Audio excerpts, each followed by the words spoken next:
In other words, you could have a mixed development where you have commercial and residential together. Now, what is the benefit? You ask yourself then, what are the benefits of property development? The major benefit of property development is that you can obtain a profit, which is a direct incentive for those who need the support. If there's no property needs, I'm not sure that anybody will be interested in property development. So that's a major one. However, you can also have a social value, right? Which means you are just passionate about improving your environment. Although I don't know if anybody will be willing to do that at their own cost. What are the ways to be involved in property development? Now we're coming to the crux of the matter. What are the ways you can get involved in property development? One, personal wealth. That's the easiest route to get involved. You have your money, you buy your land, you develop, you sell, or you let. You don't need any loan, you don't need any help. That is pretty straightforward, I'm sure. Now, the second one is sole land purchase with any financial arrangement. You go and you buy land that you can afford, then you begin to look for funding from your brother, from your sister, from your relations, from your family, from friends, or from a financial institution, banks, and so on. Then you have the joint venture arrangement. The joint venture arrangement, the man has the land, he doesn't have the money, you have the money, you don't have the land. So you collaborate and say, you bring the land, I will develop it. We would either share the units in social ratio, or we share the sale proceeds or rental proceeds in such and such a ratio. I'm sure that is pretty straightforward. The fourth one, which is not very often talked about, is a non-interest finance joint venture arrangement. Now, this is very common with the Islamic, with passionate Muslims who do not believe in interest rates, Jaiz Bank. Now, when that happens, what you do is you approach an Islamic institution such as Jaiz Bank, and you jointly agree to build and sell or let, and then you have a sharing formula of the income arising therefore. So you're not talking of interest rates. If you lose, you and the Jaiz Bank or Islamic institution will lose. If you gain, you and the Islamic institution will gain.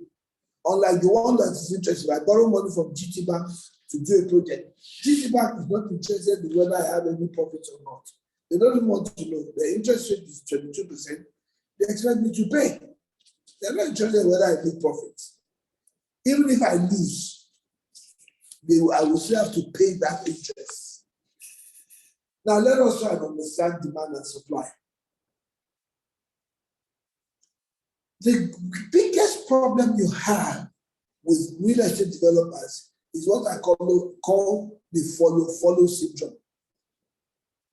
That's my local balance for it. Follow syndrome. What do I mean by that? Everybody is doing townhouses. Me too, I carry my money and I go and do townhouses. Simply because everybody is doing it.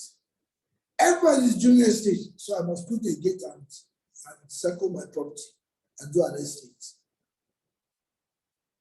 Whereas, and this is a very painful aspect of this profession, rather than talking to people like me and my colleagues, right, who will be able to say, this is a demand situation. Let me give you a classic example. Between Mobile on Ekpe Expressway and the junction to Ajansi, between Mobile between Mobile and the junction leading to Dangote Refinery on the Ekpe Expressway, how many low-income properties are available? Next to nothing. Every property of the road is townhouses, terrace houses, duplexes, detached houses. Now, the question you ask yourself is this: where is the support staff going to live? I'm trying to make a point because this is where Abraham Adesina became an unparalleled success.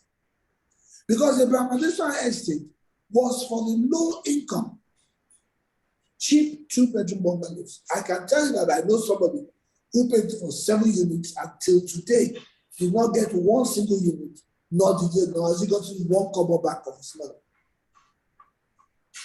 So if all of us are big men living between Mobile and that junction into Dangote Refinery, where will our support staff live? We've made no provision for them. Take, for example, Lekki Phase 1.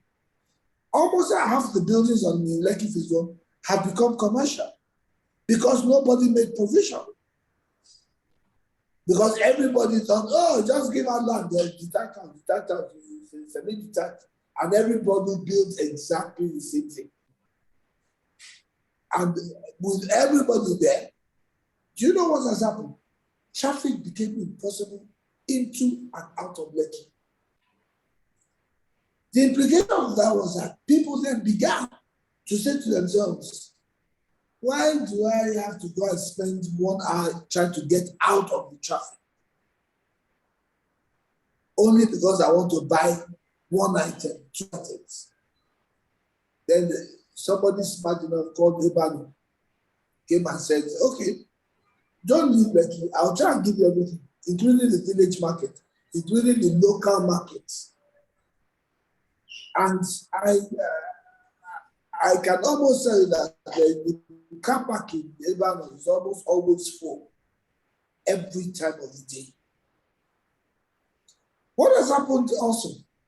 Commercial properties and commercial requirements that Ebanu did not provide for became a matter for inhabitants. That's why when you go on the Admiralty Way, I think the only thing you cannot buy on the Admiralty Way is the coffee.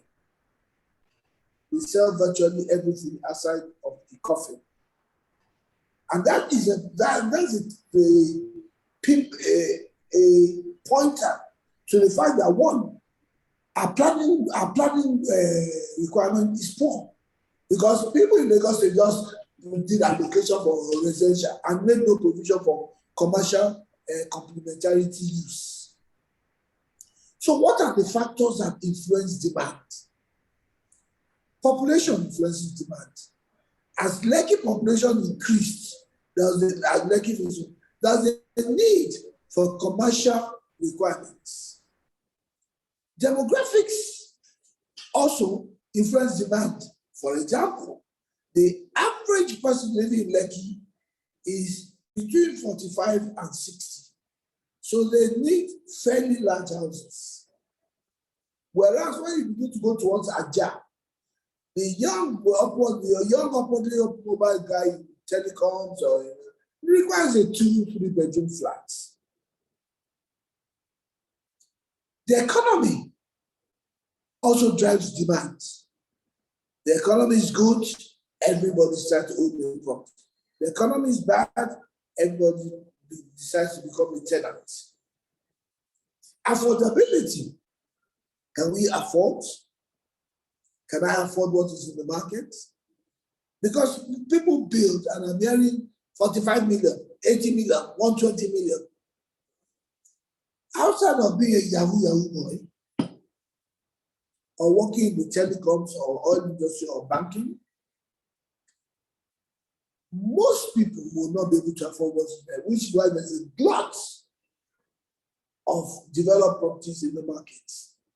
Because nobody's talking to the people who should counsel them and advise them. Then there's the urban dynamics. What do I mean by urban dynamics? Transportation is a key. Right now, it is more advisable to live in Surulere or Uroshoki than to live beyond Ajah. Because they kept on developing the corridor, the Lekki corridor, without the complementarity of road networks. Right now, what you have in that location is a mad house. If you leave your house at 5 a.m. in beyond that, you may not get to the office before 8:30. Whereas if you leave your house in Zulu at 6 a.m., you be in the office before 8. Technology also drives demand. How does it drive demand? Where there's Wi-Fi and there's internet, Yahoo boys are willing to locate. Infrastructure. Nobody will want to buy my house in the middle of nowhere where there's no road leading to it, and there's no security, and there's nothing. So infrastructure and security are key elements. Indeed, the reason why all of us are clustered together in Lagos is likely because of infrastructure and security. In other words, if an area was secure and there were roads to it or trains and so on, why can I not live in Ibadan, for example, and come to work in Lagos if we have a bullet train that does 40 minutes Ibadan to Lagos? Why do I want to go and stay in one room in Mushi when the rent I pay for my one room in Mushi is what I used to pay for a flat in Ibadan? And I get into the train 40 minutes and I'm in Lagos. So infrastructure is a major issue. Then security also affects, because if an area is not safe, and I can tell you that people used to, back in the days when I graduated, people who lived in Nigeria were always they were always in discussion with armed robbers. Because I had a friend who was living in Nigeria and he complained to the armed robbers that this was the third time they were coming to his house, that what is the matter? And they promised him they won't come again. And they never did. So those are the things that drive demand. How about supply? You as a developer, you want to supply what the market will absorb, not what you think the market will absorb. So what? You have the land use of the area. This is the problem here. The Lagos State government is not up to speed in changing land use and recognizing things. So you see people on gradually illegally converting all their residential units to shopping malls.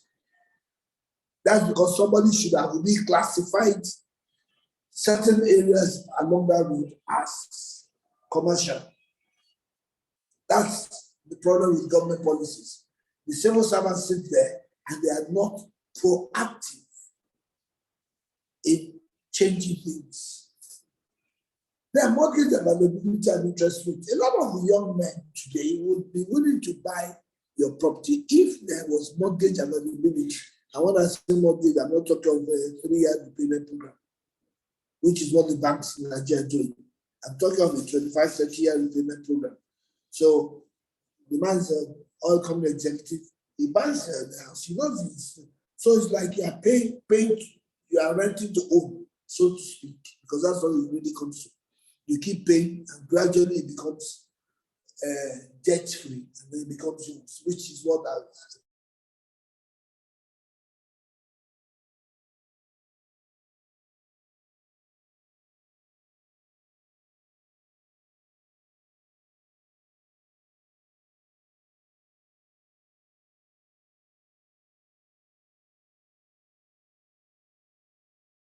that a lot of people have not bothered to buy. In fact, the client was crying to me that what could I do? I said, this place is unsafe. And so long as there's insecurity, it's going to affect you. Then, of course, the ease of transportation will determine what you should build. For example, the rich man wants to wake up at 7 a.m. and be in his office by 8:30. So he wants to live very close to his office. The poor man who's just starting from his working life is willing to get up at 5 a.m. So if I'm going to build in close to a bed, I'll build 1-bedroom apartments, not detached houses or terrace houses.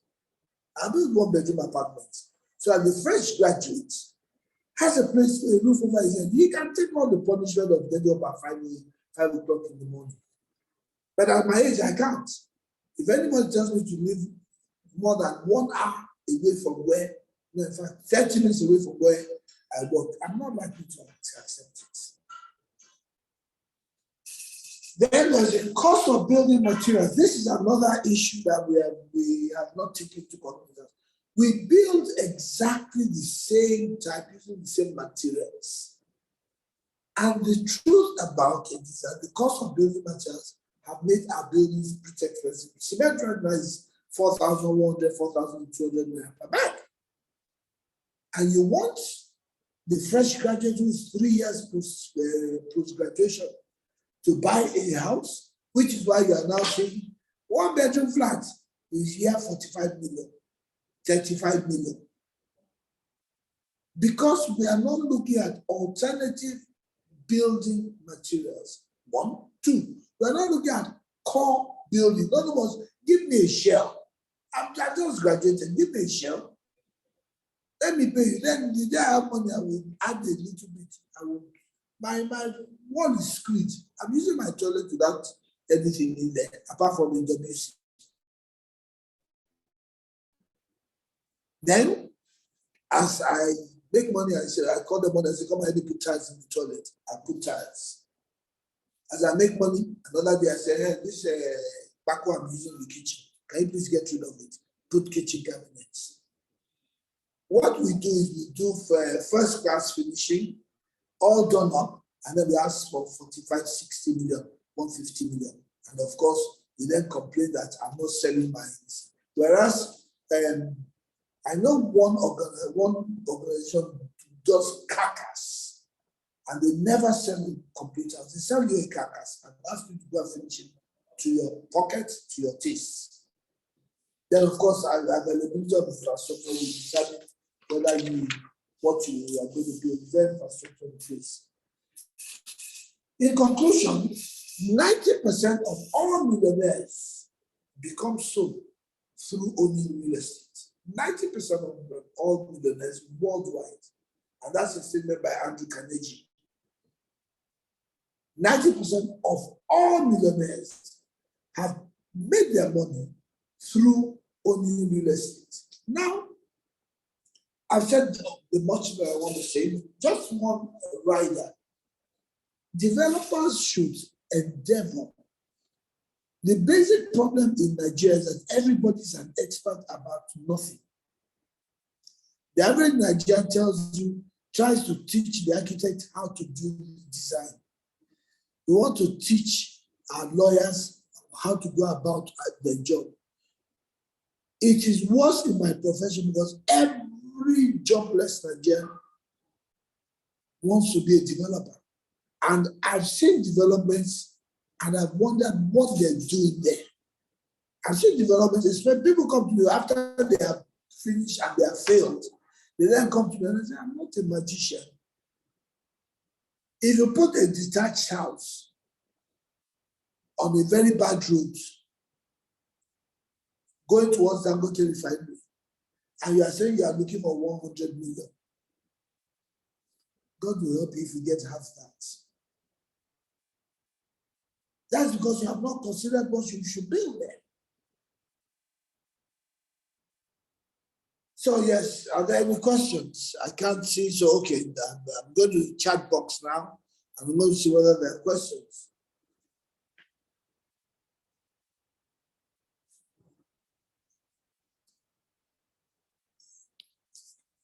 I'm afraid I can't see any questions. Yes, please.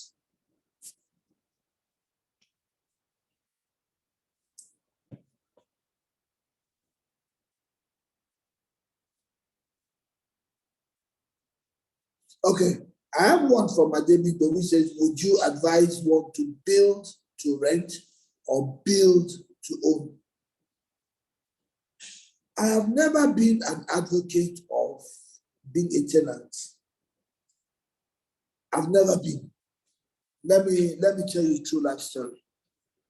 Very true life story. My son was a medical student in in Los Angeles, and I was paying my last born, my little boy, was a medical student, and I was paying about $1,300, $1,400 rent every month for his accommodation. Now his elder brother, who was also in US, but not in the same area, he was in Atlanta, came up to me and I said, "Dad, this is wrong. No, it's not wrong." I said, "What's the problem?" He said, "Why are you paying rent when you can get a mortgage? I can use my name to get a mortgage. And do you know that my mortgage repayment actually reduced to $1,100? So it was cheaper too.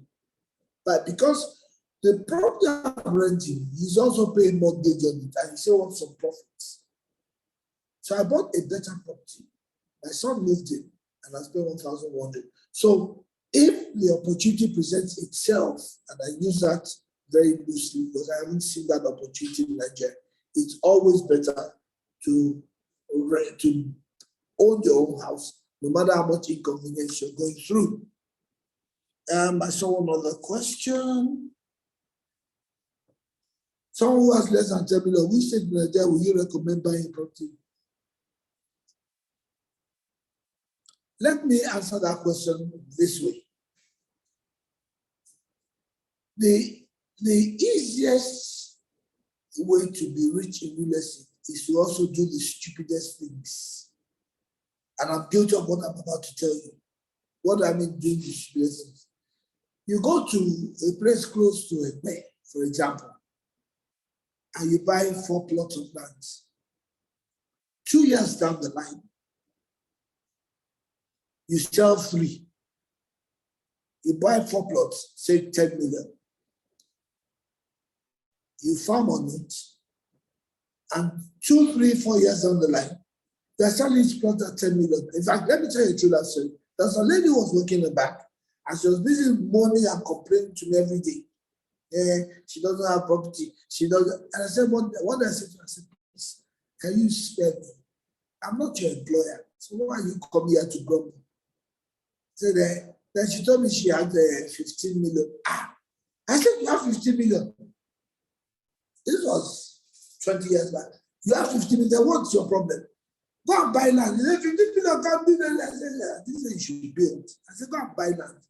So I directed her that they have to buy 4 plots of land. I think she paid 12 million plus the agency fee to the.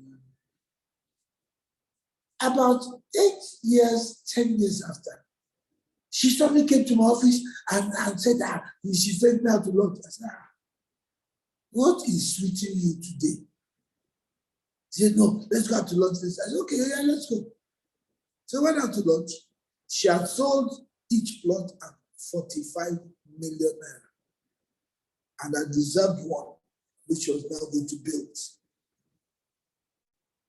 So if you have 10 million, it's not a question of say, put it on any land, wait 2, 3 years, and you're almost certain to be laughing in Yoruba language. How do you deal with land grabbers because of your job? There is no land grabber without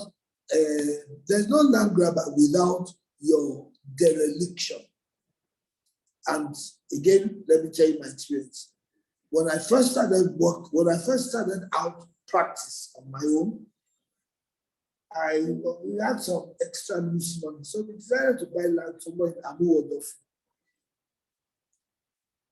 And Amuwodofi was so remote at that time that even going there daytime was like risking one's life. So I abandoned the land. One day, very many years after, maybe 25, 30 years after, I said, I have land here. Of course, I'd lost interest in even put up anything in Amuwodofi. And to my greatest embarrassment, I could not locate my land. Everywhere was developed. As I speak, I'm in court with the people who have of course, the family now resold the land and I'm in court and I've won the case. I tried to appeal it, but I finally win. So if you want to deal with land grabbers, which is the mistake I made, I should have put people there 24/7, even if you give it to them to farm. To look, I give you my land, you can farm on it. And this is my phone number. If anybody comes to disturb me here, call me. That way you sort out the problem of land grabbers. However, you can also develop the problem of fetishness, where they make you forget that land even exists. Because some people, especially, I don't know whether you've heard the story of mechanics and so on, you get on your land and you never remember you have land there. How true it is, I don't know. Let me see what of the question there was. Going by the economic, the question is going by the economic downturn in the country, is it advisable to invest in real estate with the rate at which tenants pay rent dropping? Let me tell you straight away that real estate is still the best investment in the country and indeed in the world. Now, the question which is a very valid one is, should you invest in it with the rate tenants are defaulting? My answer is yes and no. If it is to build to sell, yes. If it is to build to rent, no.